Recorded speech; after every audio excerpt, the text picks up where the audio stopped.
Yung mga sir, ito after ng Chevrolet, meron din dumating na ano na Toyota Fortuner yan, blackout issue. Andar yan mga sir, pero yan, hindi gumana yung ano, yung panel gauge. Blackout siya. Toyota Fortuner. Galing din silang marami akong customer ngayon na ngayong buwan na to, mga taga silang mga sir. Ayan, blackout siya mga sir. Nakauna yan pero hala. Buksan natin mga sir para ma-repair natin. Ganito na mga sir yung, ano, yung panel gauge ng Toyota Fortuner blackout issue mga sir.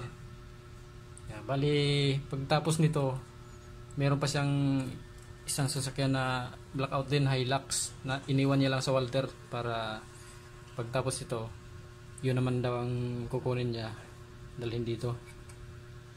Toyota Hilux, galing lang silang mga sir.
Ano, okay na ito mga sir, yung sa Fortuner. Isalpa ko na ito dun sa unit para matesting na. Kasi may isang sasakyan pa raw si sir na iniwan dun sa mall malapit dito. Iniwan niya para after nito, yun naman daw ang kukunin niya. Hilux yung kasunod nito. Ito Fortuner ito mga sir.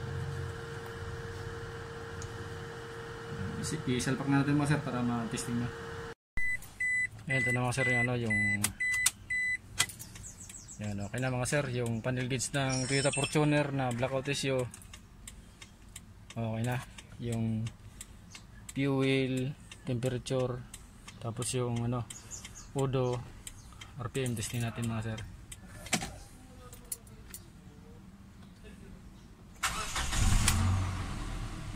Okay na mga sir, gumana na.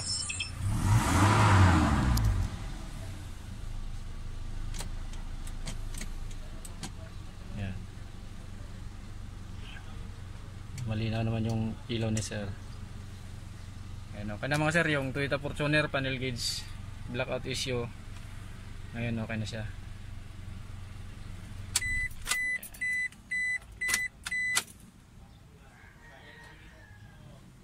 Okay na. Maraming salamat.